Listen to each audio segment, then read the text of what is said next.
Jensen here. Tonight we are going to make some lamb chops, garlic roasted potatoes, Brussels sprouts and broccoli, and then we're going to bake up some quick yeast rolls. So let's start by getting our potatoes ready for our dinner tonight. So we're going to use about a half a stick of butter. We're going to melt it up with some garlic to kind of infuse it, which we'll then pour over our potatoes that we're going to roast.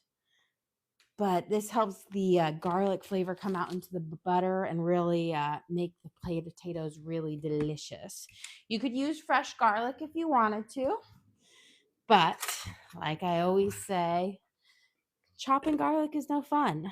So this is easier.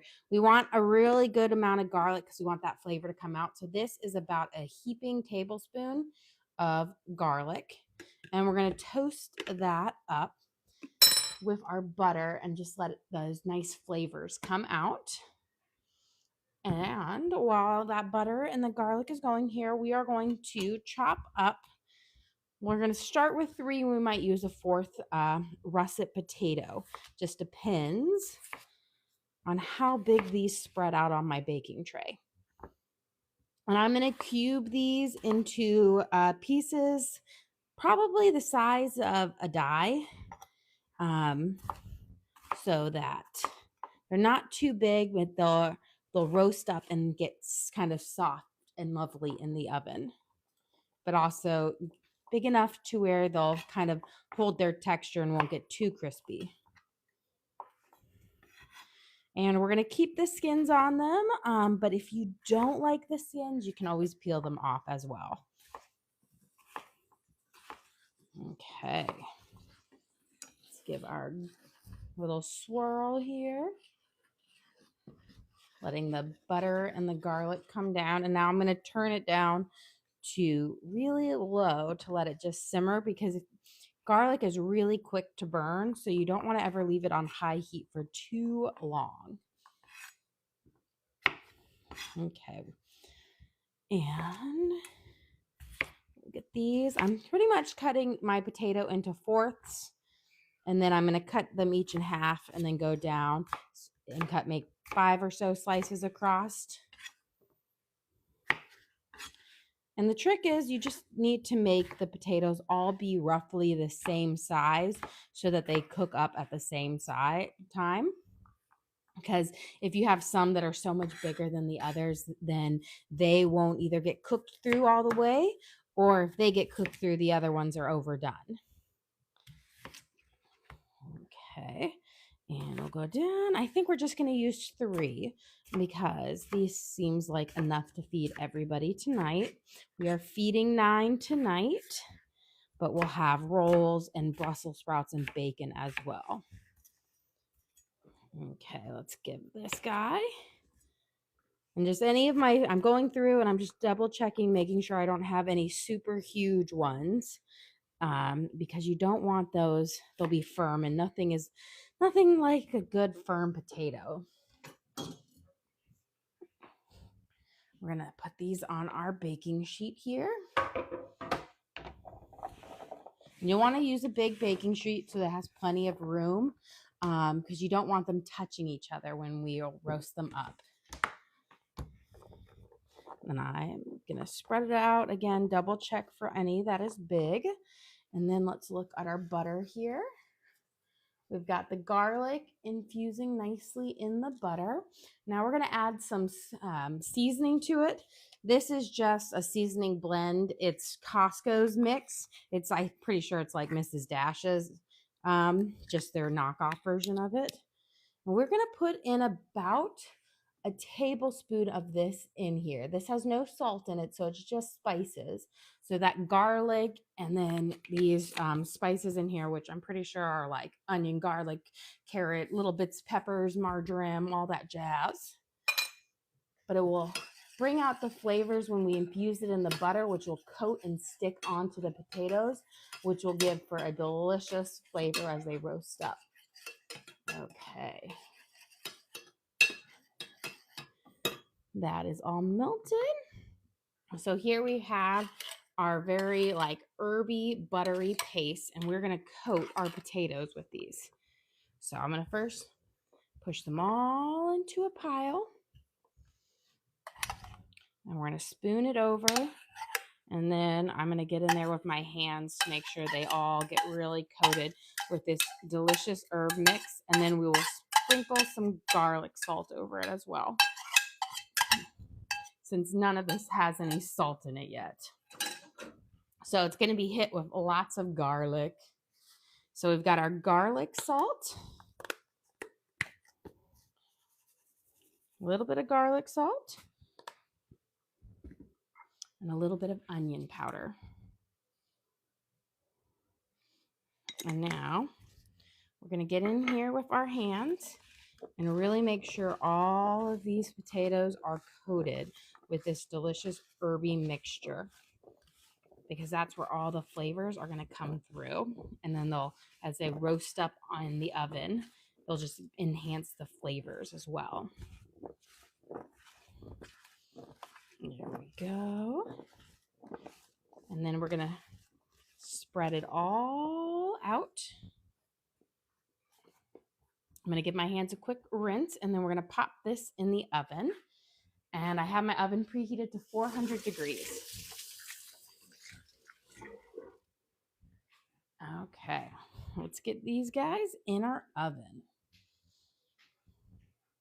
And these are going to be our garlic roasted potatoes, which will go great with our lamb. I'm going to start them on the top, but when we put our rolls in, we'll move them down. Okay, talking about rolls, we're going to make our honey butter for the rolls. These are what I call my quick yeast rolls. So these need like 30 minutes to an hour to make. And the way you get the big poof on them is from using a lot of yeast. So these have 2 tablespoons of yeast, but it is a great roll to make when you forget that you don't have a grain for dinner. So didn't have any sourdough ready to bake up tonight, and I was thinking about a focaccia, and then I was like, you know what? Let's do yeast rolls. These are delicious, and I can get them done.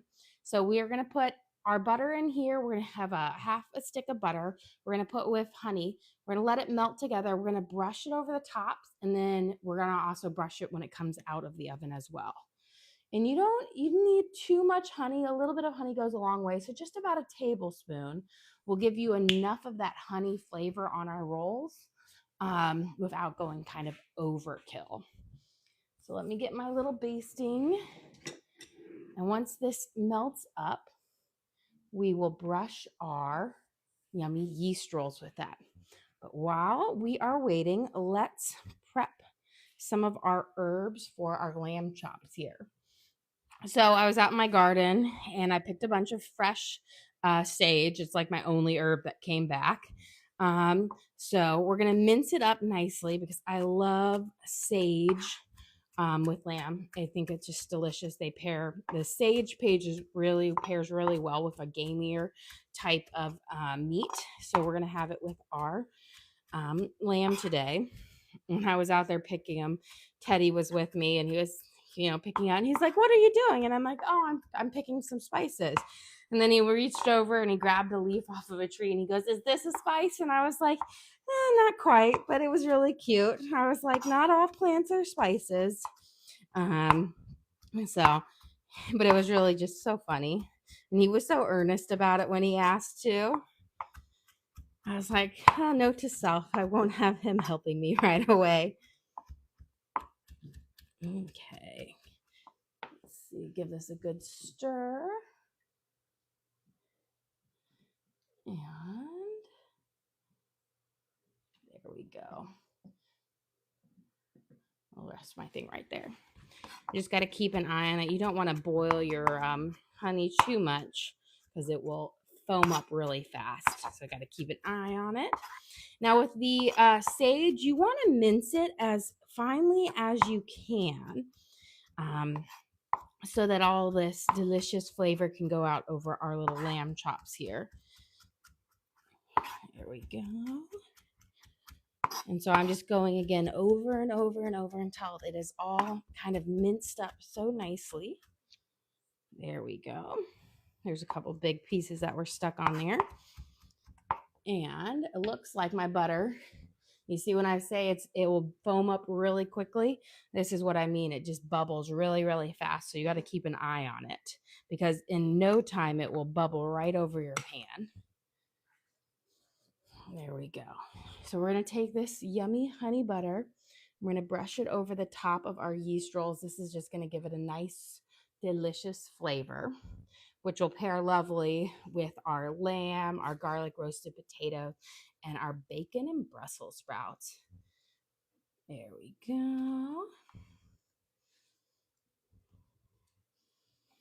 And okay. And then we'll save the rest for when they come out. And this honey also gives the rolls a nice golden, like a dark, rich color to them while keeping their insides nice and pillowy. And then I'm going to move my potatoes down because I always like for my baked goods to be on top.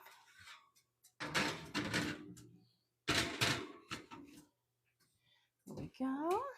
And then I'm going to set my timer for 25 minutes. And those should be ready. Okay. And now let's get to marinating our lamb chops. And then we'll make our Brussels sprouts and broccoli. Okay. Let's bring these closer here. We've got our delicious. There's my Worcestershire. Let me grab my pepper too, so I'm not doing the tango back and forth. Okay. Get all of my spices open. So we are going to be using Worcestershire sauce, onion powder, and garlic salt and fresh sage. So we're going to first go by giving a nice drizzle of our Worcestershire sauce over the tops of all of our little lamb chops here. Now, lamb chops are delicious, but they are a lot of bone. So my kids will eat several of them, but they're delicious. And so now we're going to go over with some onion powder. And then we'll do some fresh sage. There we go. And then with the sage, I'm going to go over, but then you want to kind of like pat it down so we can have a nice little herby crust on it. And I'm trying to make sure I have enough to coat both sides of it because you want to make sure you have both sides of your lamb coated so it has nice flavors all the way through. There we go. And if you don't have fresh sage, you can always use dried. You'll just probably, this is about 1/4 of a cup. You'd probably use like a teaspoon on each side. So not quite as much. Dried spices can go a little bit further than fresh ones. We're going to give it a nice coat of garlic salt.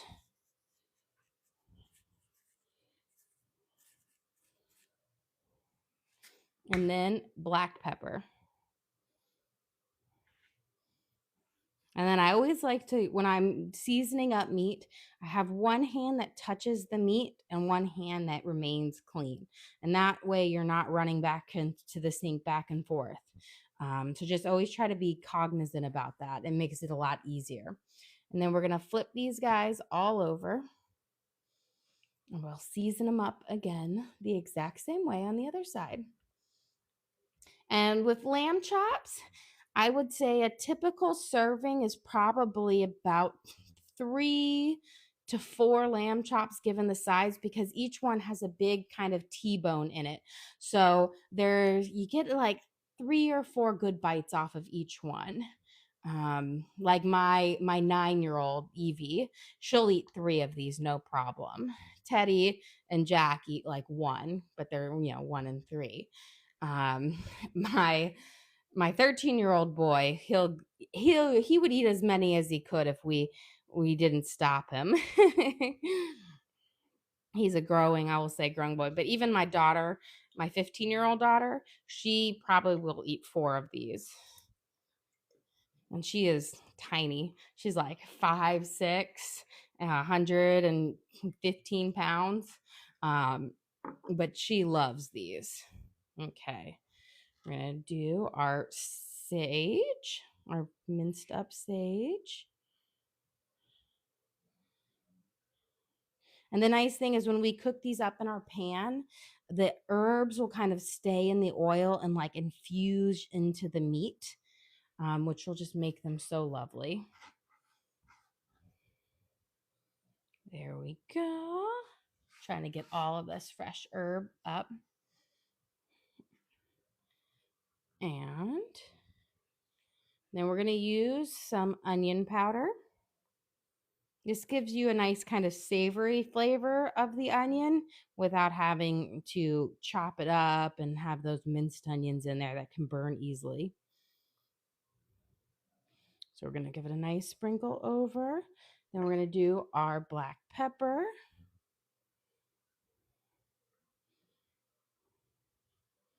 Get a little bit more. And then we'll finish it off with some garlic salt. And the Worcestershire that we put on it is really great for keeping the meat nice and juicy and tender. The vinegar in it in the Worcestershire sauce acts with the fat and the natural fat in the meat and just keeps it really tender and juicy. Okay.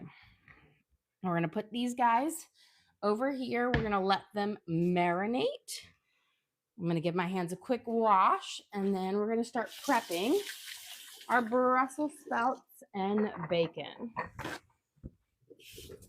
me give a little quick cleanup. And then I'm actually going to take these last little bits of sage, waste not, want not, and put them all on here. Okay. So we're going to cut up some bacon first for our Brussels sprouts. I have just a little bit left over, so we're probably going to put about I want to say a half pound of bacon in here, which is great because we all love, this is like the only way I can get my kids to eat Brussels sprouts is with bacon.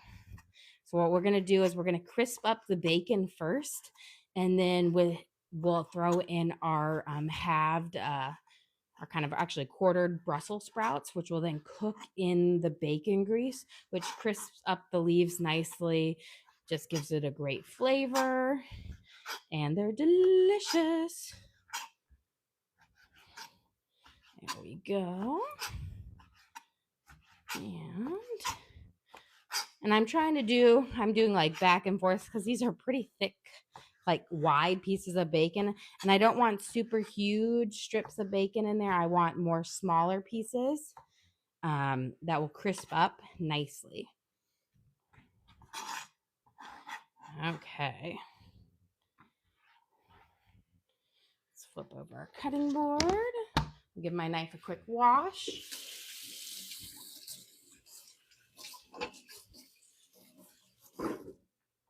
And let's get our bacon cooking. There we go. I'm going to start it on about a 6. We'll spread it out. You don't want to cook your bacon up too high because you don't want it to burn. You just want it to sweat out its fat because you want to get as much of that fat out so that we'll have it to cook it in. And we're going to start with our Brussels sprouts. Now, I find the best way for my Brussels sprouts, and they're kind of a pain, but you quarter them. That way all the leaves kind of fall apart. So you're going to just cut off the head part that holds it all together, and then you're going to quarter it. And that way you'll have lots of like tender leaves that will cook up nicely. So they're like little baby cabbages if you've never had a Brussels sprout before. And if you've never seen how they grow, it's actually quite interesting. They grow on this big stalk with bulbs all around it. And so when they harvest it, they cut off the whole stalk. And then you have all of these little bulbs growing off of it. When I used to get CSA, like our crop share at the farmer's market, and I didn't realize that because I just had never thought about it before. And I got like a whole big stick, like a log of Brussels sprouts. And I was like, what is this? And I'd never known that they had grown that way. And then you had to individually cut off each bulb, which was a little bit annoying, but it was kind of cool. Okay. Now, I always make Brussels sprouts and bacon at Thanksgiving for one of our meals. And can you imagine cutting up Brussels sprouts this way for 40 people? I'm doing it for 9 people tonight, and it's, and this is like a small side batch of them, not a huge batch. But when I'm doing it, it is so many Brussels sprouts, I'll tell you that. It's always like, why did I decide to make this one again? It's like peeling the potatoes for Thanksgiving dinner, and you have 40 pounds of potatoes to peel, and you're like, why? Why can't we just do instant potatoes? Okay, we've got these just about. I've got 3 more left. You have a question? Where is everyone? Well, I have, let's see, 2 of them are just hanging out in the room. They're like teenage years. They pretty much hide away as soon as they can. And then my other 3 younger ones, they asked if they could watch a movie. So they're watching a movie in our little playroom upstairs. I think they were watching the Kung Fu Panda number 3 or 4. I'm not sure which one, but they asked for it, and it's Friday night, so movie night it is. And you have another question? Does everyone in the family love Brussels sprouts? Not everybody. Evie doesn't. Evie likes the bacon out of the Brussels sprouts. I say Evie's my biggest critic right now. She's the one. Yesterday I got a high compliment though. She said she was loving all the meals I was making recently. But Evie's the one who is the pickiest out of all of them. But Jack and Teddy will eat them no problem. And Lena and Torn, they eat them well as too. Evie, if I can get, Evie will like the rolls and the pork, or not the pork chops, the lamb chops tonight. She is in the fruit. She is not a fan of Brussels sprouts, and she does not like potatoes. I know, crazy. Who doesn't like potatoes? Anyway, unless it's salt and vinegar chips, she does not like potatoes. Not even regular potato chips. Say, weirdo. Okay, let's get our oil heating up, because what we're going to do with the lamb chops is I'm going to sear them off on each side, and then we'll pop them in the oven to finish them off. That keeps them from drying out, because if you try to cook them all the way through on your skillet, they're going to sweat out all of their liquids, and then they'll be tough. If you do it this way, where you sear off both sides, then you're going to pop them in there. You'll get a nice medium rare that is nice and juicy, or if you can cook it longer in the oven if you like it more. We typically like ours around a medium rare here. And I'm going to put this, I'm using my Scan Pan, which is a it is a metal pan that is coated in a cast iron.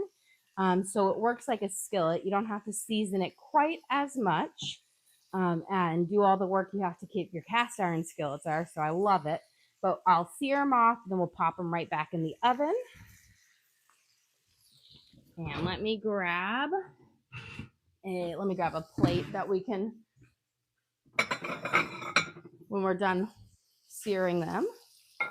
And I'm going to wait until my oil is nice and hot before we start cooking them, because you want to get a nice crispy sear on the outside, and you can't get that if your oil is cold. Then you're going to more likely to stick, and it's going to get soggy, and it just won't be as good. Okay, give our bacon here a nice stir. Smells delicious. Okay. And now when I'm waiting for my bacon, I cook my bacon until it is crispier. So if you try to put your Brussels sprouts in now, what will happen is your bacon will stay soggy. So really take the time to crisp it up, because once they go in, your bacon won't crisp up anymore. It's kind of like same with like onions, they won't caramelize up anymore after it's gets to that kind of temperature here. But let's see which watermelon we're gonna cook up today. I'm gonna look at them. So when I look at my watermelons, I always say when you're buying them at the store, these are Costco, so it's kind of what you get. You want to look if they're white on that where the rest on the ground, they're no good. If that means they grew really fast with a big rain, and so they're going to be no flavor. You want yellow, and you want darker green, and you want kind of an even striping on it. So I think we're going to cut up this one first, and we're going to save this one for a couple days. It's crazy after I do a lot of research and picking out good produce, because I always like to chop up my own produce versus buying it at the store cut up, because it does cost an arm and a leg. And when you're feeding, 9 mouths every day, I want them to eat good food, but I also don't want to spend our mortgage every month, paying to feed everyone. And so great way to save money is to cut up your own fruit, but you got to make sure you buy a good one, because nothing is worse if you go to the store and you buy a bad melon or you buy something like that. There's some things that are out of your control you can't get, but I do try to look up little hacks. And sometimes you'll see me at the store, I'll be like knocking on the watermelon, the big ones, making sure, I'll be the crazy person there, making sure I'm getting my money's worth. We're going to do our drip test, see if our oil's nice and hot. There we go. Perfect.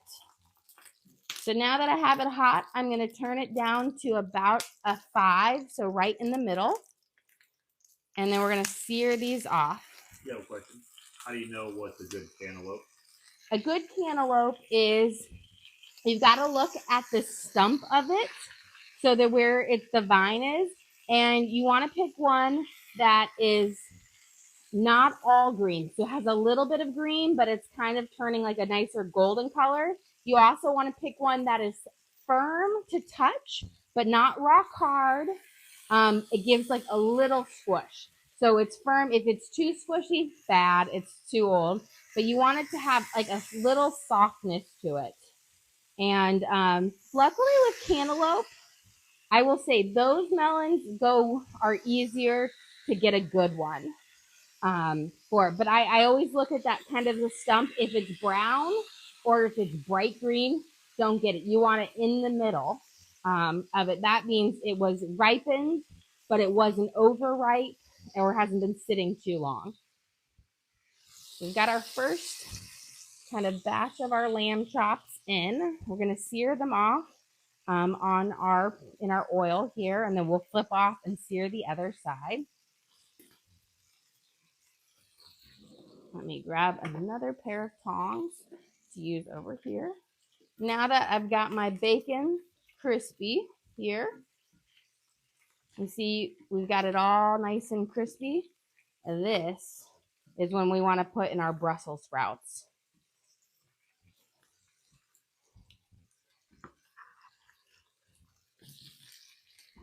And then fun thing about it, the Brussels sprouts, they will pop because of the lit water in the Brussels sprouts will cause them to kind of pop up. It's kind of funny. But they have that nice little popping sound. That's just the liquid in the Brussels sprouts hitting that grease. And then I'm just going to go through and I'm going to turn everyone and kind of coat it in our bacon grease. And that's going to give it a lovely flavor. And it also means you don't have to put quite as much salt on them because the bacon grease has the salt already because it's a cured meat. And I will give it a little bit of onion powder and garlic salt towards the end, but I want to wait until they've crisped up, because if you put the spices in too soon, they'll stick to the bottom of your pan, and then you'll end up with burnt spices that won't taste as nice. Okay, I'm going to turn these down just a smidge, and then let me give my thing a quick wash because I don't want a Brussels sprout flavor on our watermelon. Okay. I said you got to be careful what you cut up before and after, you know what I mean? Certain flavors transfer, and with fresh fruit, you want to make sure you have a nice, fresh, kind of clean cutting board. Okay. Lost some bacon. We're going to get a bowl to pop this in.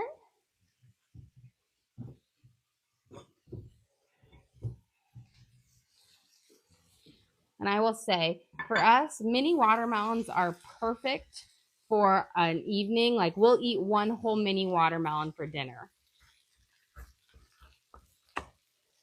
There we go. Much better than the last watermelon I picked. The last one, it still tasted good, but it was like the palest pink ever. This one has a nice, firm inside. That smells delicious. And it has, I love it when they're firm. I can't stand a mealy watermelon. That's like so sad. And that happens when you have it, if it's white, then you know how I showed you that yellow spot? If it's white, you're more likely to get a mealy watermelon because it grew really, really fast with a rain. It's just like tomatoes. When your tomatoes like burst outside in the summer because they grew really fast with one rain. Okay, let's flip ours over. We got a nice little sear. And again, we're not cooking these all the way through. We're just cooking them, and then we're going to finish them off in the oven. So we're going to give a quick sear on these. Toss our Brussels sprouts and our bacon here.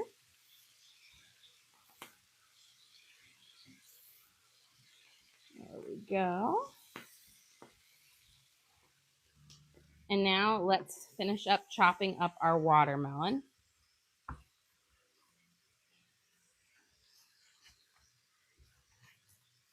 You have a question? Can lamb chops be served like steak, medium or rare?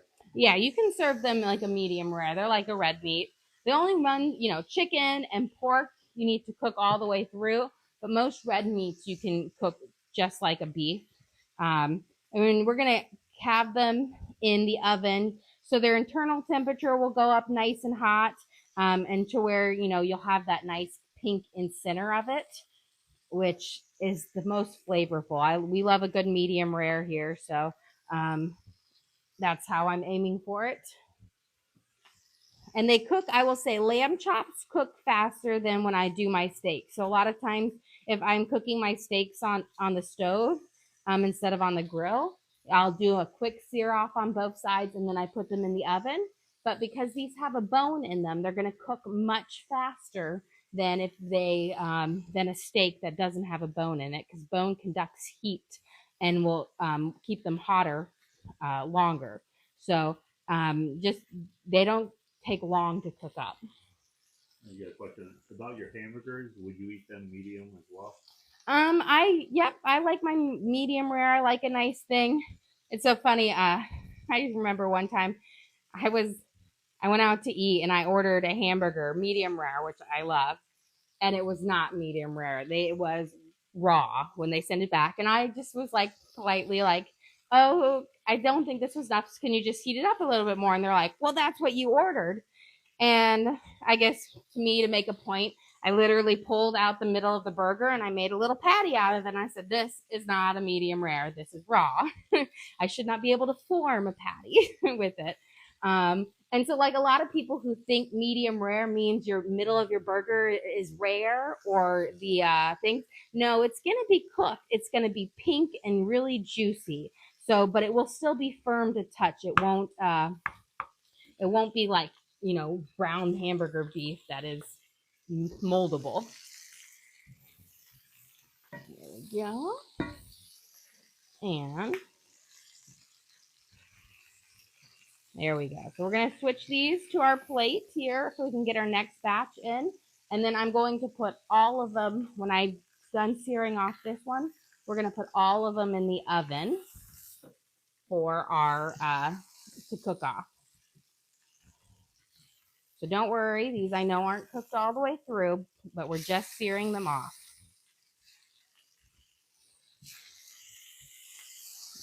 There we go.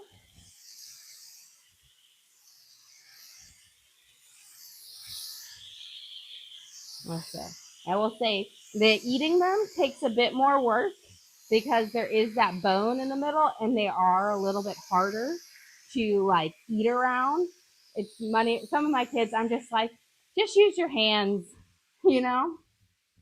Okay, let's go and take a quick peek at our rolls because they're going to be done in about 20 seconds here.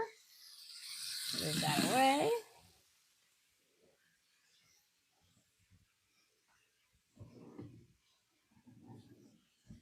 Okay. Oh, they kind of plop down a little, but delicious nonetheless. We've got our nice golden crust on them. I'm going to move my potatoes up. And we're going to coat these with the butter. So we have a nice golden crust on them. Do not think that they are burnt in any ways. The golden crust is from the honey. The honey will give it a nice, rich brown color, but it is delicious because these have a sugar kind of crust to it. So think about when you heat up sugar, it turns brown, it caramelizes. That is what has happened on the top of this. A lot of people always think, oh, they're overcooked. They are not. Let's see if I can pop up and just show you. Looking at the bottom here, you see how light and brown they are. So that is just from the honey on the top. And it gives you this perfect little crunch on it.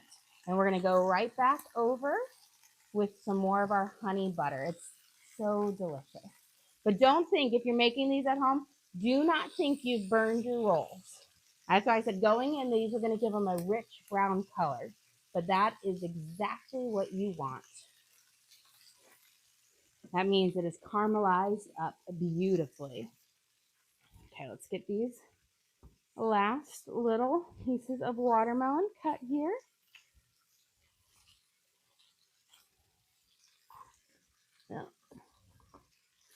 And let's do, take a pause. Let's flip our things over here. There we go.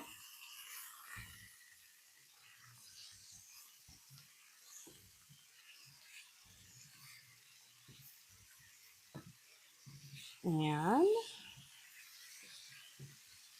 we've got the nice sear on them because that's going to give it that delicious kind of crust on your lamb chop that you like.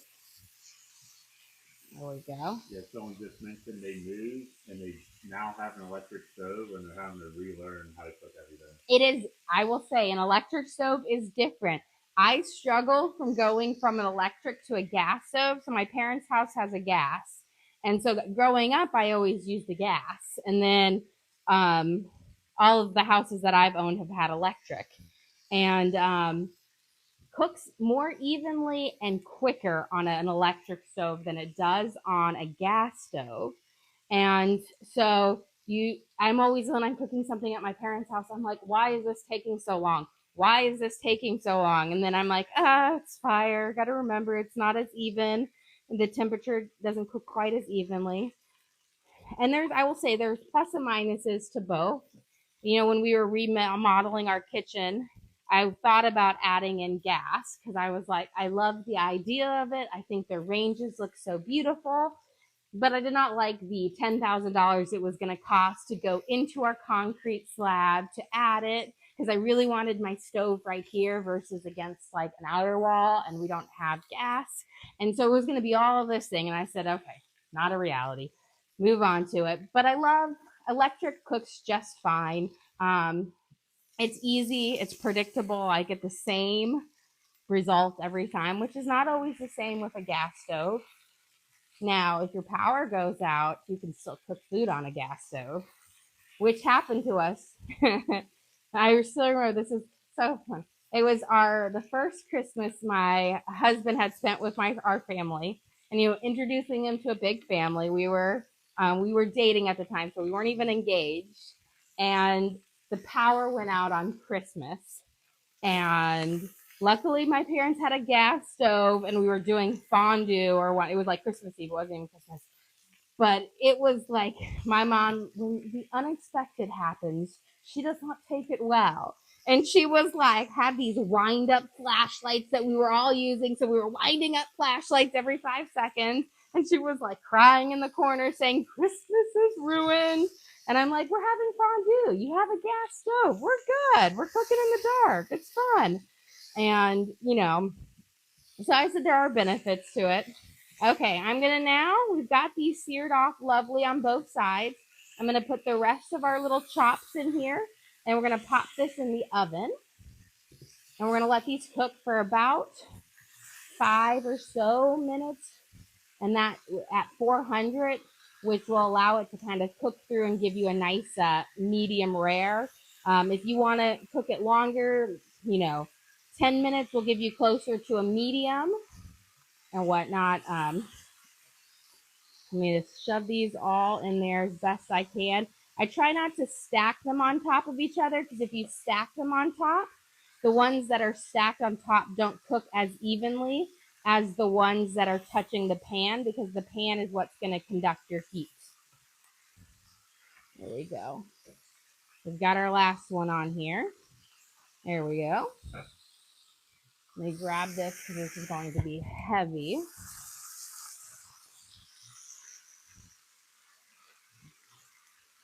But I got a lovely lamb chop. And you can see our potatoes here are crisping up nicely. I'm going to actually, there we go. See if I can rotate. There. This way I can get direct heat on both. We'll let those cook for a few minutes. And while we're doing that, I fed my starter this morning. So we are going to whip up a batch of sourdough bread for tomorrow. Okay, so during our earlier stream, we fed our starter. So it should be nice and bubbly. Let's get it right here. I've got my scale. Let me toss these real quick. We're going to give them a little seasoning now, and then I'm going to turn them down low. So we're going to use a little onion powder. This is going to give it a nice kind of savory flavor. About a half a teaspoon. You don't need to go crazy. And then just a pinch more of garlic salt because that bacon is going to give it a nice flavor. And then I'm going to let those kind of sit on top for a second. And then let's whip up our sourdough. You got a question? Do you guys use any condiments with your lamb? We actually just pretty much eat it the way it is. I season it well enough that you don't need to, but you could probably make a really delicious herb butter to go on top with it. But the sage really works well. Let me grab my bread flour and then we can whip up our. Okay. So yesterday or 2 days ago, I whipped up a batch of our our pumpkin seed loaf, and it was delicious. I did a batch and a half, which is, I'm going to let that water warm up, which made this amazing sourdough. And I have to say, I'm going to give my husband credit here because we had a soccer game and I left him and I said, you've got to do the stretch and folds. I had done like 2 or 1 before we left. And I said, just every 30 minutes, just do the stretch and folds and you'll be golden. It'll be great. It'll be super easy. Apparently, he must have figured out a new method because he forgot. And then he did one like an hour or so later. And he's like, oh no. And then he's like, okay. He set his watch. He did one 20 minutes. And he's like, I'm going to remember the next one. And then another hour later, he's like, oh no, the last stretch and fold. And he did. But it was the best sourdough I think we've made. So maybe he's up to something. So you see how it's nice and big and bubbly? There we go. We've got our warm water now. So we have it nice and big and bubbly. That is because it is active. And that means that it is ready to make our sourdough with it. Let me give this a quick flip. You have a question? Have you ever attempted to make the Brussels sprouts with bacon with frozen Brussels sprouts? I have not, but I don't think they would work out quite as well because let me grab my little thing. Frozen Brussels sprouts are water sogged. And so it's not, they're water sogged. So when you defrost them, they won't be firm and crisp. So when you try to fry them up, they won't crisp up. They'll just be soggy. So they are something you definitely have to use fresh with. Okay, so we're gonna do our loaf and a half again. So we're gonna use 150 milliliters of active or grams of active starter. So let me put it on here. But watch this, then you're gonna touch it and it's gonna like pop down instantly. You see how it's just everyone it breaks down and goes lower? That's because of the natural gases in it. So we need 150 grams.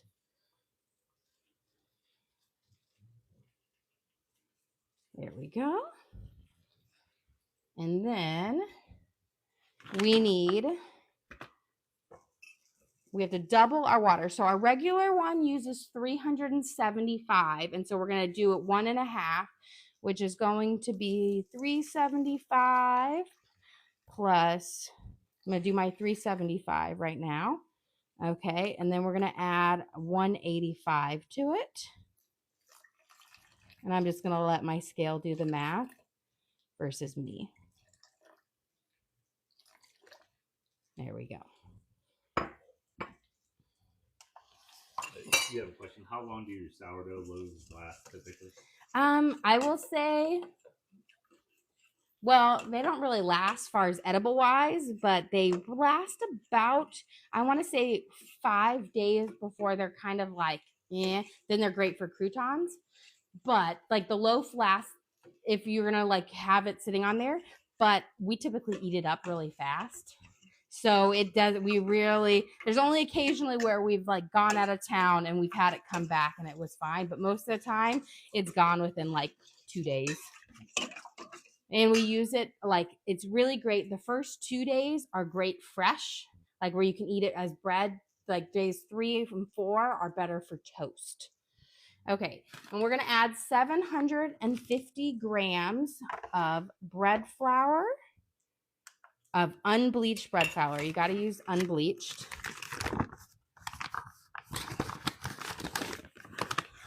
And that's gonna be like 4 or so cups. Again, your scale is gonna be your best friend for your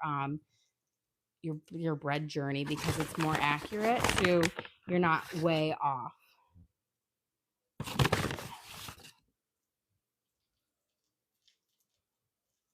There's 750. And then we're going to add in some salt.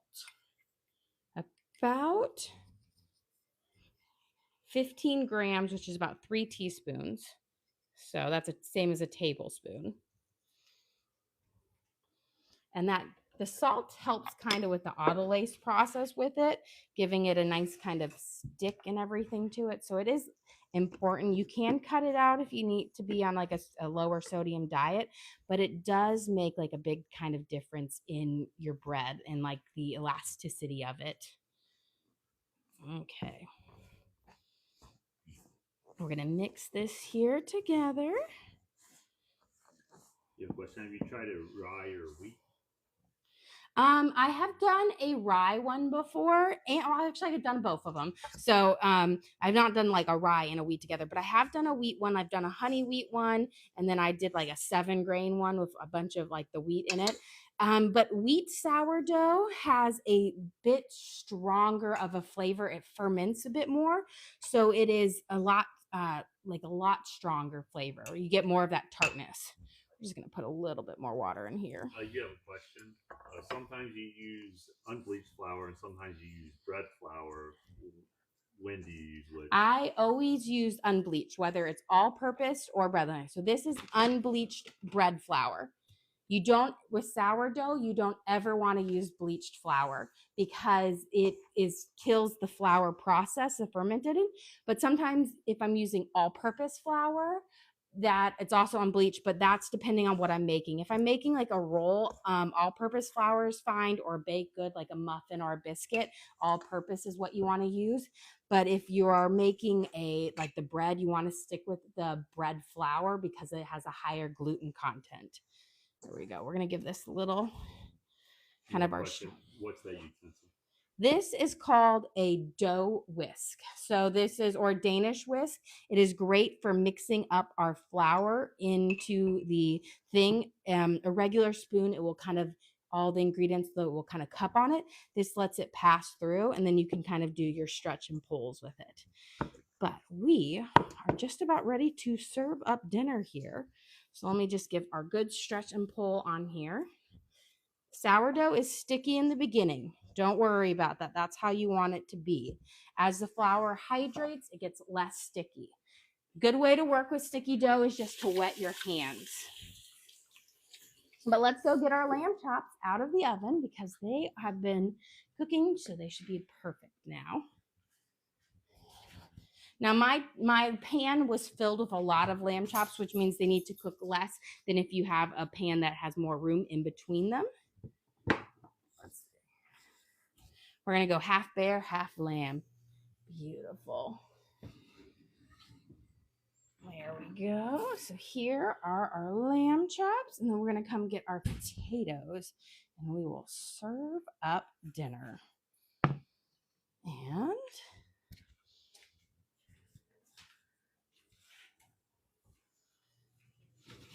here is our garlic roasted potatoes, which are going to be scrumdiddlyumptious. We have them, we made like a garlicky butter with them, and then we put some like herby seasonings in them, which just will make them absolutely delicious. Let me grab a spatula here, and we're gonna just start kind of flipping up our potato. I have a question. Have you ever made homemade croissants? I have made them. It's been a long time. It was my mom and I made them together when we were things, and it didn't turn out to be a very good experience. We kind of got like so mad at each other that we decided we were never baking pastries together because we did croissants and we did Danish pastries, and it was such a dramatic experience that we were like, never again. So I have yet to make them again since that, and that was in high school. But they turned out delicious. But we had a disagreement on how many times you needed to fold the butter in. Okay, look at our scrumptious dinner here. Let's serve up. Okay.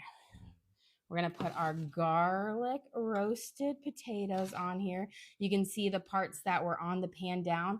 The butter in it gives you this nice little brown, little crunchy crust on it, which is so good because that's where all the flavor is. And let's get our lamb chops here. Delicious. And you got your Brussels sprouts and bacon. And then let's not forget one of our honey butter rolls. Just look how pillowy soft that is. So again, we have our lamb chops that we seasoned with fresh sage and then garlic, salt, Worcestershire salt, pepper, and onion powder, our Brussels sprouts and bacon, and then our garlic roasted potatoes. And let's not forget our quick yeast rolls. Well, guys, thank you so much for joining us. Don't forget to like and subscribe. I try to do live cooking shows every single day, show you what we're making for our family, hopefully teach you guys something along the way. We do upload all of our videos to the link on our page. That way you can always go back and find an old video if you want to remake a recipe and then watch along and make along with the video. And then we do offer a membership that has, in our membership, we have recipe cards, extra videos, exclusive content for those, and a little bit more about our family and whatnot. But again, thank you guys so much for joining us here today. Don't forget to